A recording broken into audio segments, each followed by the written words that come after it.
안녕하세요. 예, 감사합니다. 네, 김미주입니다. 저는 한국해양수산개발원에서 지금 현재 근무를 하고 있습니다. 저는 학부랑 석사는 해양학을 공부를 했어요. 저는 바다가 없는 서울에서 태어나서 쭉 자랐는데 다큐멘터리 보는 걸 되게 좋아했어요. 그래서 막연하게 바다가 좋아가지고 해양학을 전공했고 그다음에 박사는 환경경제로 했습니다. 그래서 지금 제가 근무하는 곳은 영도에 있습니다. 그래서 온 가족이 다 같이 이사를 왔고요. 서울에서 부산으로 이사를 와가지고 여기 한국해양수산개발원, 네, 이름이 어렵다고 하셨는데 해양 전반적인 정책을 하는 연구소라고 생각하시면 돼요. 그래서 저는 이제 해양 환경 쪽에 좀 더 관심을 가지고 있는데 다른 본부에서는 해운, 항만, 수산 이런 연구를 진행하고 있습니다. 혹시 나중에 또 궁금한 게 있으시면 좀 물어봐 주시면 고마울 것 같고요. 네, 그러면 실은 제가 해양보호구역이 어려운 단어다라는 거를 생각을 해본 적이 없었어요, 저는.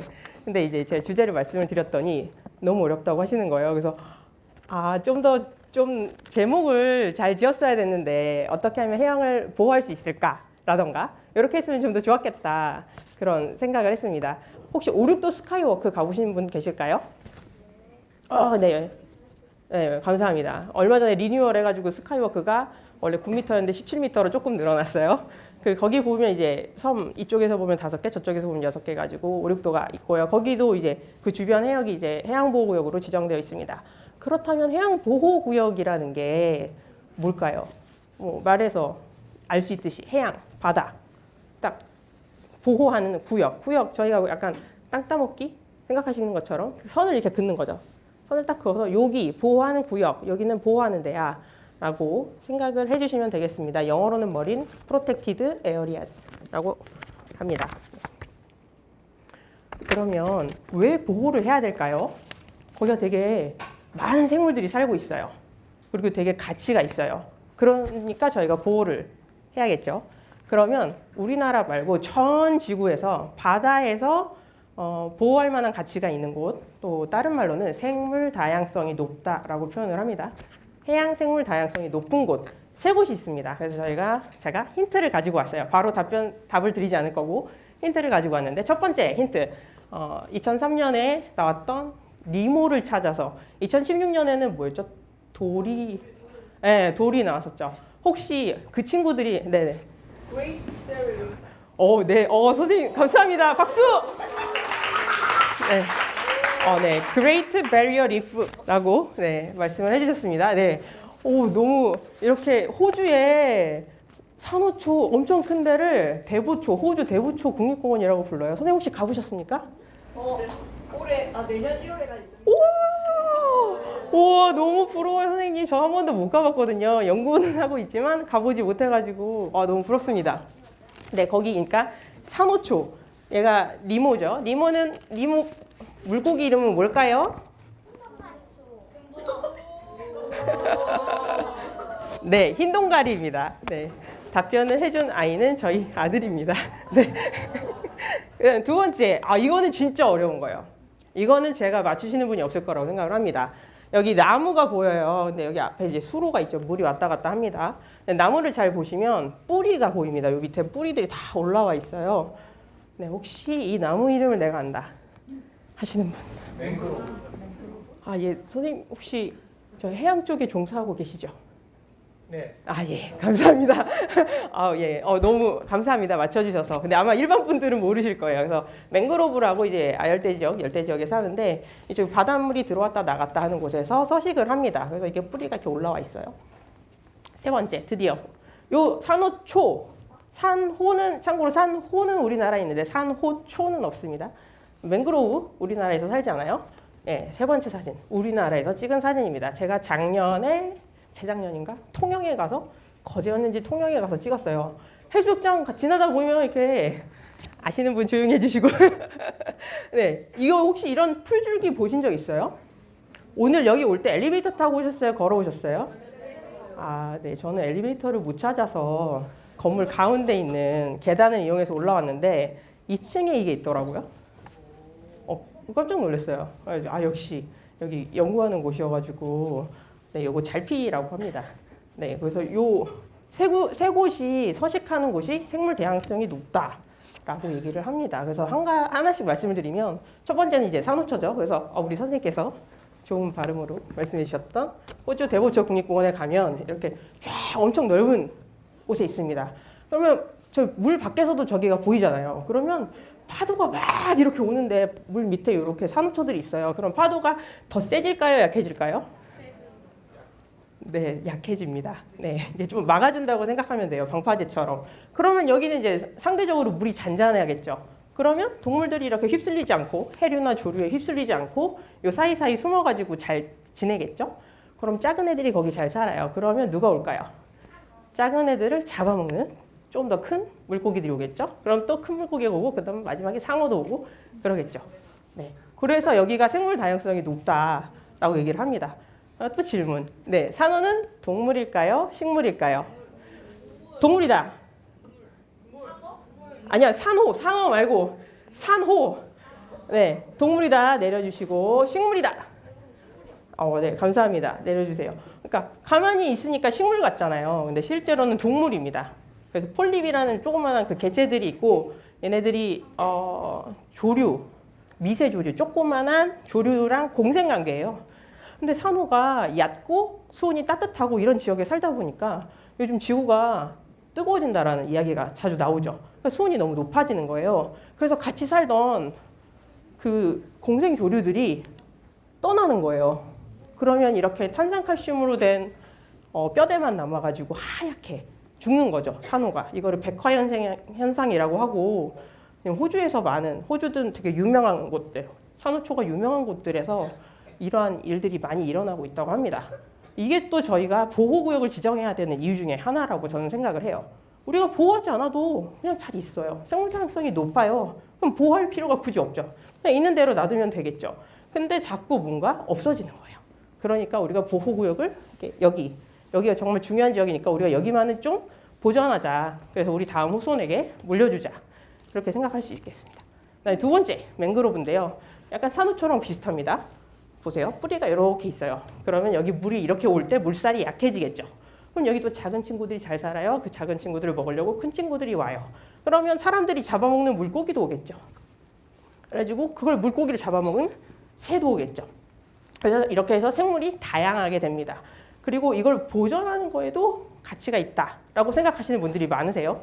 하지만 또 한편으로는 나는 여기서 물고기를 잡는데 그게 내 생계에 되게 중요해. 나는 어부거든. 이라고 하는 분도 계시겠죠. 그러니까 저희가 또 이거를 먹는, 수산물을 먹는 그게 되게 또 중요한 부분도 있습니다.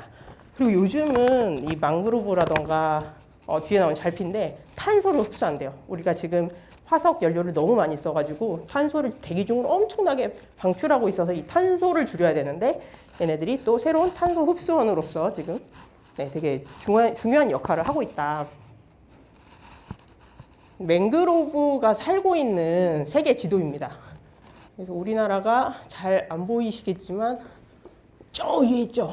여기 제일 저 끝에 있네요. 그래서 아직은 살고 있지 않아요, 맹그로브가. 근데 이게 점점 더 더워지면 맹그로브가 우리나라에 사는 날이 올 수도 있을 것 같습니다. 그다음에 밑에 있는 여 손가락이 이렇게 땅에서 이렇게 올라오고 있는 것 같은 거 뭘까요?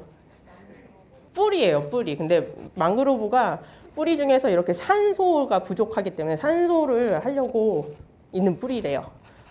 제가 영어로 아까 찾아봤는데 너무 어려워서 뿌리 이름은 영어로는 생략하겠습니다. 그다음에 세 번째 이제 잘피인데요. 우리나라에 살고 있다고 말씀드렸죠. 근데 잘피라고 혹시 다큐멘터리를 즐겨 보시는지는 모르겠는데 여수 MBC에서 바다 잘피 숲에 물들다 뭐 이렇게 다큐멘터리 제목이 그렇습니다. 보면은 잘피 밭, 잘피 숲 이렇게 써요.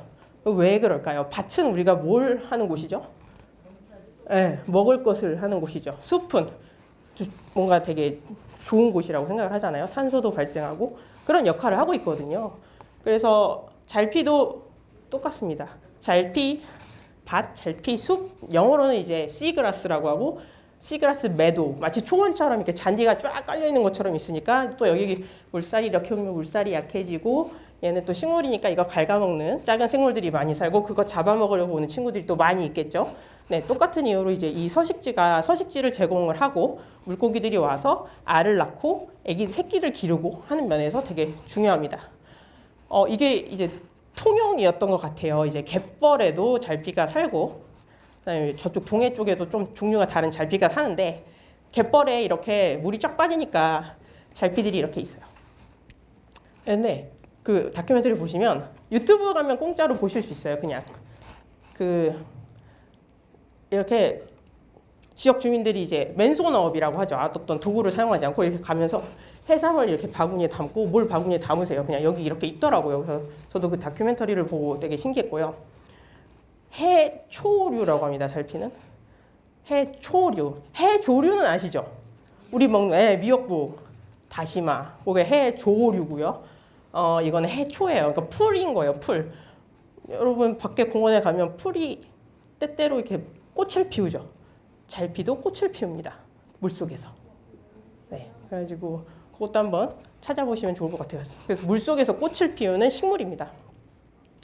그래서 이렇게 세 가지를 저희가 서식지를 알아봤어요. 생물 다양성이 높은 곳. 그러면 지금 전 세계적으로 해양보호구역이 얼마나 지정되어 있을까? 잘 지도가 조금 잘 안 보이실 수 있는데 여기가 태평양, 우리나라, 인도양, 대서양입니다. 이렇게 표시된 데가 해양보호구역이에요. 그래서 전 지구의 바다 면적 중 약 8.16%가 해양보호구역으로 지정이 돼 있습니다. 그래서 전 세계에서 굉장히 해양보호구역을 많이 지정을 해서 우리가 보호하자라고 노력을 하고 있어요.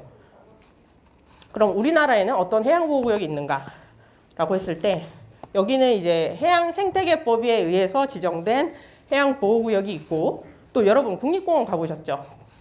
태안, 변산, 다도해, 한려, 해상국립공원 거기도 이제 넓은 의미에서 다 해양보호구역이 되겠습니다. 여기 보시면 이제 포항, 동해 앞바다에 살고 있는 이게 물속이에요. 이쪽에 이제 잘피가 이렇게 살고 있고요. 이거는 갯벌인데 하늘에서 바라본 갯벌입니다. 그래서 보면은 되게 이 사진 되게 사진 찾아보면 되게 많이 나오는데요. 마치 나무가 누워 있는 것처럼 아니면 우리 몸에 핏줄이 쫙 펼쳐 있는 것처럼 예쁜 갯벌 사진이 굉장히 많아요.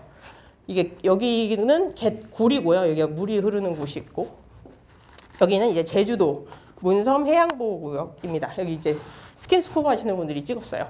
알록달록. 여기가 제일 우리나라 이제 최남단이기 때문에 연산호 아까 제가 말씀드렸죠. 그 딱딱하게 하는 경산호는 없지만 우리나라의 연산호는 남해안과 제주도에 살고 있어요.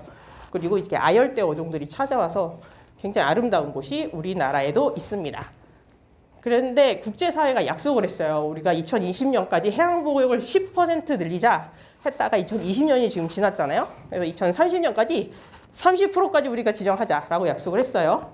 그러면 퀴즈. 우리나라의 해양보호구역은 현재 몇 %일까요?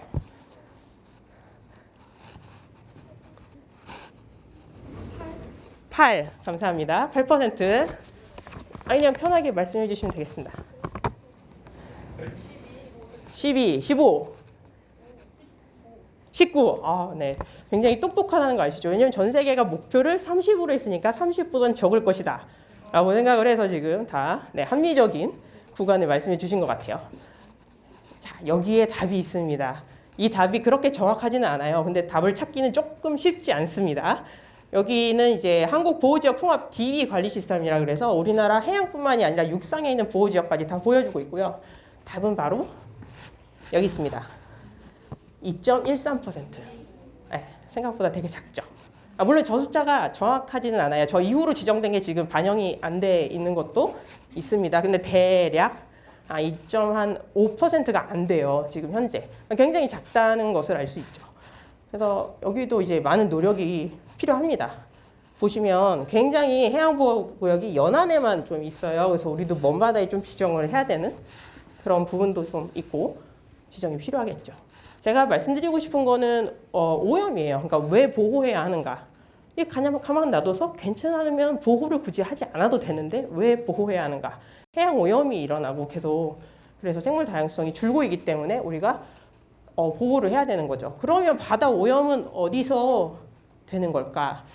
여기 보시면 이제 마산만 오폐수 유출 하천 오염원인데요. 강에서 이렇게 막 더러운 물을 버리는데 정화조나 하수 처리량을 거치지 않고 하천에다 버리면 그대로 바다로 가죠. 요즘은 안 그런데 저희 어렸을 때는 그 신문에 맨날 낙동강 페놀 사건, 네, 대문짝 만하게 비 올 때 공장에서 몰래 막 방류수 내보내고 다 그런 일들이 좀 많았어요. 그 다음에 이제 한번 홍수가 나오면 상류 쪽에 강 상류 쪽에 있는 쓰레기들이 하류 쪽으로 확 옵니다. 그래서 바다가 또 쓰레기를 다 받게 되는 거예요. 강에서 떠내려오는.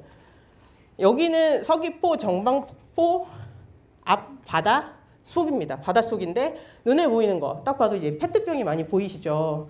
예, 하천은 아니지만 어쨌든 폭포 다음으로 이제 육지에서 이제 유입이 되는 곳이다 보니까 육지에 있는 쓰레기들이 이렇게 바다에 많이 오게 됩니다. 요건 굉장히 오래된 거예요. 80년대. 요즘은 적조 얘기 조금 적은 것 같아요. 옛날에는 적조가 나서 수산생물들이 다 죽었다. 양식장이 큰 피해를 봤다. 이런 얘기도 많이 들었었죠. 물이 빨개졌습니다. 물론 육상에서 말고 바다에서 오염이 일어나기도 합니다. 아까 선생님 중대재해 얘기하셔가지고 저 실은 허베이 스피리트 얘기하고 싶었어요. 2007년에 요 여기 앞에 이제 작업하던 삼성중공업 무슨 배랑 허베이 스피리트가 부딪혀가지고 기름이 쫙 여기 태안 앞바다거든요. 원래 우리 해운대 가면 모래 색깔이 어떻죠? 예쁘잖아요. 근데 지금 여기 어때요? 색깔이 까매요. 기름이 다 뒤덮여졌거든요. 그래가지고 그때 이제 전 국민들이 많이 이제 자원봉사를 가서 이 앞에 계신 선생님도 계시고 저도 갔었고 그래가지고 이거 닦았어요. 이거 기름 닦는 종이입니다. 그래서 이렇게 옷 입고 가가지고 이제 돌멩이 하나하나 닦고 네 그랬었습니다. 그래서 물론 바다에서도 이런 오염이 일어나지만 대부분은 육상에서 와요. 요즘 또 문제인 게 플라스틱이잖아요. 자 여기서 육상에서 온 플라스틱은 몇 %일까요? 바다에 있는 플라스틱 중에서 아까도 말씀드렸지만 뭐 배에서라던가 이렇게 바다에서 나오는 게 있겠죠. 다 인간의 활동이지만 어쨌든 육상에서 떠내려온 플라스틱이 몇 %일까? 야 이거는 객관식입니다. 1번 0에서 30%, 2번 30에서 60%, 3번 60% 이상. 자 생각하셨죠? 자 1번 0에서 30%가 육상에서 왔다. 네, 2번 30에서 60% 정도가 육상에서 바다로 온 플라스틱이다. 네, 감사합니다. 5분. 60% 이상이다. 네, 대다수가. 어디서 들으신 적 있으신가요? 네, 한 80%가 네, 육상에서 온 플라스틱이라고 합니다. 그러면 우리 좀 전에 말씀드린 건 이제 전지구 자료였고, 그럼 우리나라는 근데 아직 구체적인 자료는 없습니다. 근데 우리가 이제 예측할 수 있는 자료들이 있어요. 해양수산부에서 이제 해양 쓰레기를 수거를 하는데 그 중에 무게로 기준을 했을 때 플라스틱이 약 50%라고 합니다. 그러니까 우리나라도 만만치 않게 많이 나오는 구조라는 걸 알 수 있습니다.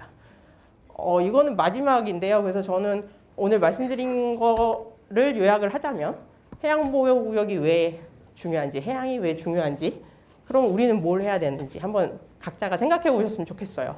전 세계적으로 부산에서 한국에서 해양보호구역 만드는 건 좋지. 근데 정말로 거기에 있는 생물들을 보호하려면 나는 뭘 해야 될까? 그거를 나타내는 말이 이제 think globally, act locally라는 말이거든요. 혹시 질문 궁금하신 거? 해양 보호구역하고 일반 해역하고 그렇게 보호구역으로 지정되면 따로 달라지는 게 있어요. 보호 활동이나 그런. 와, 네 감사합니다. 되게 수준 높은 질문이 나왔습니다. 박수. 네. 해양보호구역 질문은 해양보호구역으로 지정이 되면 지정되지 않은 다른 해역과 어떤 차이점이 있느냐라는 질문이었어요. 특히 조업활동, 네 맞습니다. 이게 되게 정말 전곡을 찌르는 그런 질문이에요. 저희가 해양을 보호구역을 지정한다. 그러면 실은 거기 생물 다양성을 보존하기 위한 어떤 조치가 취해지는 게 맞는데 실제적으로 우리나라의 많은 연안은 이미 어촌계, 마을어 많이 이제 작업을 하고 계십니다. 근데 이제 해양보호구역 지정할 거니까 여기서 조업하시면 안 돼요 라고 하면 모두 다 싫어하시겠죠. 지정 반대, 지정 금지 하시겠죠. 그렇다 보니까 원칙적으로 원래 그곳에서 생계를 유지하시던 분들은 계속 생계를 유지하면서 어업권을 가지고 하실 수 있게 되어 있습니다. 네, 그래서 이제 크게 뭐 거기다 구조물을 짓는다거나 그런 거는 못하지만 원래 하시던 분들은 계속 하실 수 있어요. 그래서 약간 맞으면서도 어떻게 보면 그렇잖아요. 저희가 어민분들 하지 마세요 이렇게 할 수는 없는데 또 약간 아쉬운 점이 두 가지가 있습니다. 아무래도 아무것도 잡지 않아요. 좀 보존이 될 텐데 이 부분이라도 안 잡으면 참 좋을 텐데 어떻게 더 적은 면적이라도 안 잡는 면적, 영어로는 no take zone이라고 하는데 그런 걸 만들면 좋지 않을까 그런 고민도 있고 혹시 또 다른 질문 있을까요? 저기 있는 푸른 뭐 어떤 거? 세 번째요? 네, 저거요. 세 번째 풀이 먹어도 되는가? 여러분 저는 말씀드렸다시피 바다에서 살지 않았습니다. 하지만 저희 어머니는 거제도가 고향이시고 저희 엄마가 이걸 보자마자 우리 어렸을 때 이거 먹었다 라고 하셨습니다. 여기 요 부분 약간 팥뿌리 같이 하얀 부분 있죠?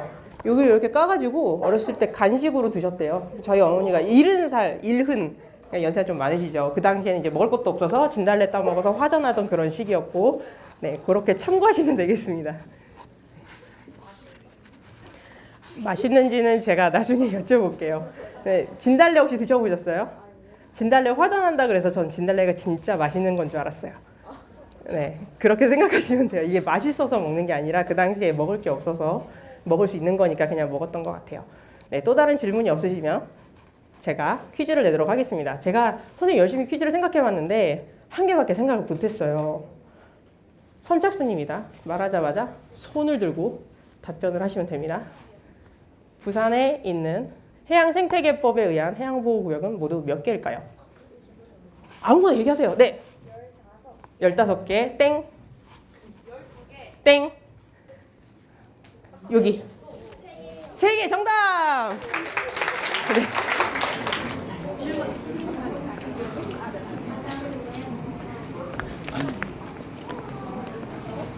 제가 크게 얘기해 줄게요. 바다를 왜 보호하는지 궁금하답니다.